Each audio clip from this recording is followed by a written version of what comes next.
விலை இரண்டும் எப்போதுமே இரு துருவங்கள். அந்த இரு துருவங்களையும் இணைப்பதுதான் ஃபன் ஸ்டோரி.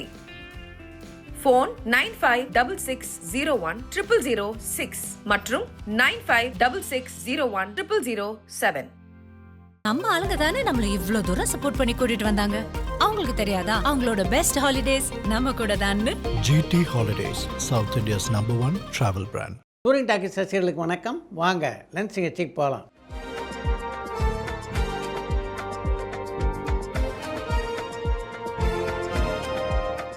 என்னப்பா முதல் கேள்வி? விஸ்வநாதன் சன்ஸ் படம் கருப்பு பட வசூலை எட்டி விட்டதான்னு சந்தோஷ் சேலம்லேருந்து கேட்டிருக்காங்க. விஸ்வநாதன் அண்ட் சன்ஸ் திரைப்படம் வெளியாகி 3 நாட்கள் தான் ஆகின்றன. இது 4வது நாள். அதற்குள்ளாக கருப்பு படத்தினுடைய வசூலில் அந்த படம் எப்படி தாண்ட முடியும்? புஷ்கரன் காயத்ரி மாதிரி தமிழ் சினிமாவில் வேற யாராவது ஹஸ்பண்ட் அண்ட் ஒய்ஃப் டேரக்டராக இருக்காங்களான்னு கோவைப்புத்தூர்லேருந்து பாபு கேட்டிருக்காங்க. புஷ்கர் காயத்ரி மாதிரி கணவனும் மனைவியும் இயக்குனர்களாக உள்ள ஜோடிகள் அப்படின்னா முதல்ல பானுமதி ராமகிருஷ்ணாவை சொல்லணும். பானுமதியும் ஒரு இயக்குனர், அவருடைய கணவரான ராமகிருஷ்ணாவும் ஒரு இயக்குனர். அதே மாதிரி தான் மணிரத்னமும் சுகாசினியும் இருவருமே இயக்குனர்கள். ஆனாலும் பார்த்தீங்கன்னா இவங்க 2 பேருமே ஜோடிகளாக எந்த படத்தையும் இயக்கியதில்லை. அந்த பெருமை புஷ்கர் காயத்ரிக்கு மட்டுமே உண்டு. சன் பிக்சர்ஸ் எதனால் சிம்பு படத்தை தயாரிக்கிறதே இல்லைன்னு கமலா ஈரோட்லேருந்து கேட்டிருக்காங்க. கடந்த 4-5 ஆண்டுகளில் பார்த்தீங்கன்னா சன் பிக்சர்ஸ் நிறுவனம் தயாரித்த திரைப்படங்களே மிக குறைவு அப்படின்னு தான் சொல்லணும்.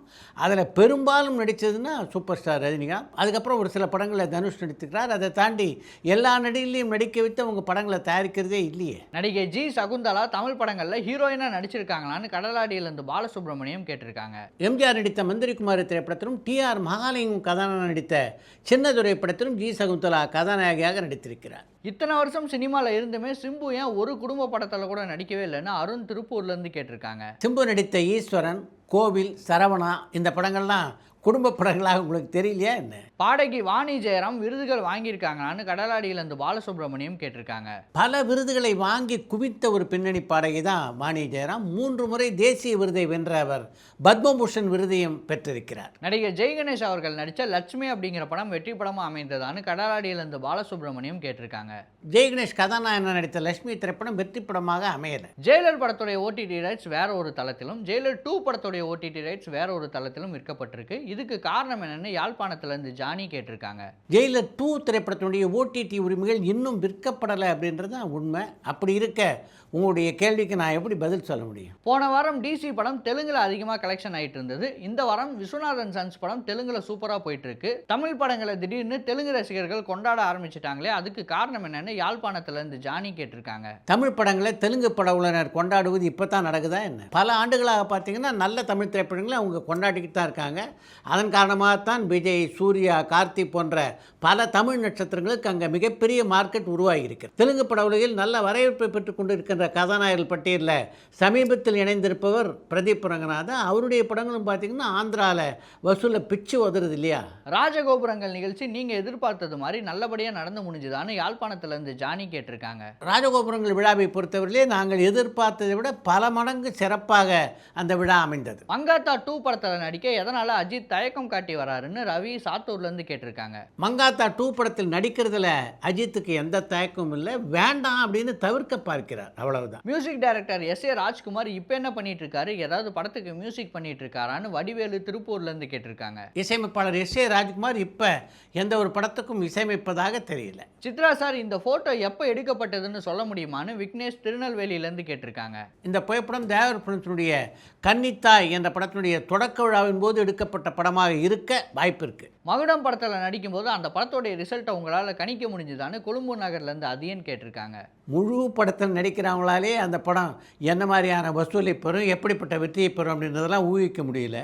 இந்த மகுடம் திரைப்படத்திலே நான் நடித்ததுன்னு பார்த்தீங்கன்னா 2 காட்சிகள் தான். அப்படி இருக்க அந்த படத்தை பற்றி என்னால் எப்படி ஊகிக்க முடியும்? இன்னும் சரியாக சொல்லணும்னா நான் நடித்த போதே எனக்கு அந்த படத்தினுடைய கதையை பற்றியே எதுவும் தெரியாது. அனிருத் இப்போ தர்மன் படத்தை தவிர வேற எந்த படத்துக்கும் மியூசிக் பண்ணுற மாதிரி தெரியலையே, சாயபேங்கர் அவருடைய எல்லா பட வாய்ப்பையும் பறிச்சிட்டாரான்னு கொழும்பு நகர்லேருந்து அதியன் கேட்டிருக்காங்க. சூப்பர் ஸ்டார் ரஜினிகாந்த் நடிக்கின்ற தர்மன் படம் தவிர அனிருத் என்னென்ன படங்களுக்கெல்லாம் இப்போ இசையமைத்து கொண்டிருக்கிறார் அப்படின்ற பட்டியலை நான் சொல்லவா? சிம்பு நடிக்கின்ற அரசன், நானி நடிக்கின்ற பாரடைஸ் என்ற திரைப்படம், கமல் ரஜினி ஆகிய இருவரும் நடிக்க ரெட் ஜெயண்ட் நிறுவனம் தயாரிக்கின்ற படம், அஜித்தினுடைய டேர் டெவில், அல்லு அர்ஜுனோடு இணைந்து லோகேஷ் கனகராய் பணியாற்ற இருக்கின்ற அடுத்த படம் ஆகிய இத்தனை படங்களுக்கு இப்போது இசையமைத்து கொண்டிருக்கிறார் அனிருத். எஸ்பி முத்துராமன் அவர்கள் இயக்கத்தில் சிவாஜி அவர்கள் நடித்த கவரிமான் அப்படிங்கிற படம் வெற்றி படமாக அமைந்ததான்னு கொழும்பு நகர்லேருந்து அதியன் கேட்டிருக்காங்க.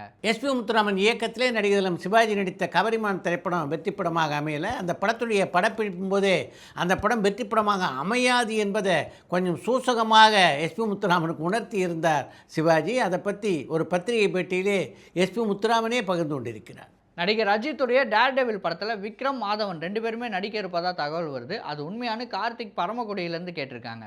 அஜித்தினுடைய டேர் டெவில் திரைப்படத்திலே யார் யாரெல்லாம் நடிக்கிறார்கள் அப்படின்றத பற்றி இதுவரைக்கும் அதிகாரப்பூர்வமான செய்திகள் இல்லை.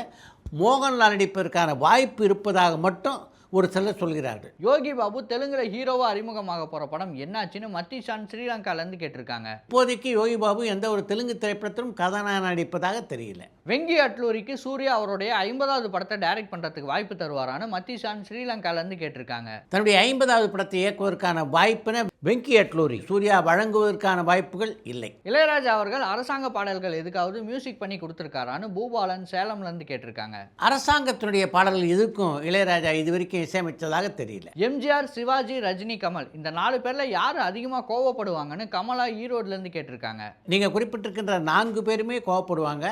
ஆனால் இந்த 4 பேருடைய கோபமே நீண்ட நாட்கள் நீடித்ததில்லை. சீதாராமம் படத்தை எடுத்த டைரக்டர் இப்போ என்ன படத்தை இயக்க இருக்காருன்னு ஜான் கிருஷ்ணகிரியிலேருந்து கேட்டிருக்காங்க. சீதாராமன் படத்தை இயக்கிய ஹானு ராகவபுடி அடுத்து ஃபௌசி என்ற ஒரு திரைப்படத்தை இயக்கியிருக்கிறார். இந்த ஆண்டு டிசம்பர் மாதம் அந்த படம் வெளியாக இருக்கிறது.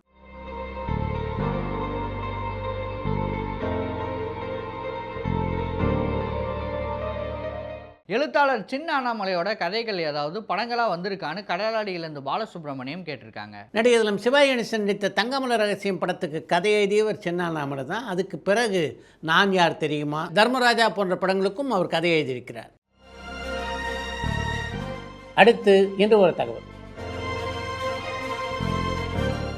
சிவாஜி நடித்த கதாபாத்திரங்களில் உங்கள் மனதை கவர்ந்த கதாபாத்திரம் எது அப்படின்னு எந்த சினிமா ரசிகரை கேட்டாலும் குறைந்தது 60 கதாபாத்திரங்களை பட்டியலிடுவார்கள். அது ரசிகர்களுடைய மனநிலை.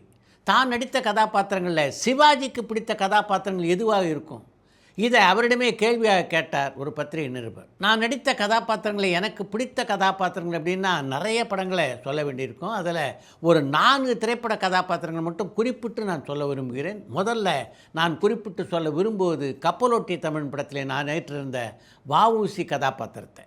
அது ஒரு ரியல் லைஃப் கேரக்டர். அந்த கேரக்டரை உள்வாங்கி நான் நடிக்க வேண்டியிருந்தது.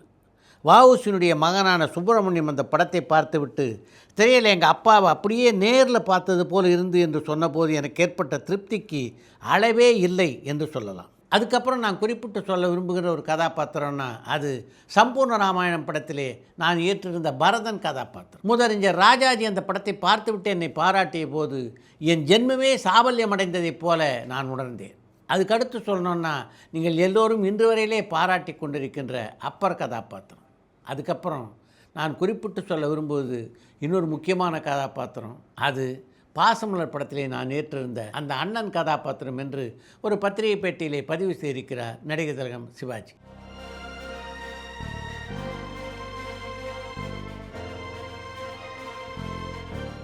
இத்துடன் இன்றைய லஞ்ச் நிகழ்ச்சி நிறைவு பெறுகிறது. மீண்டும் அடுத்த லஞ்ச் நிகழ்ச்சியிலே சந்திப்போம்.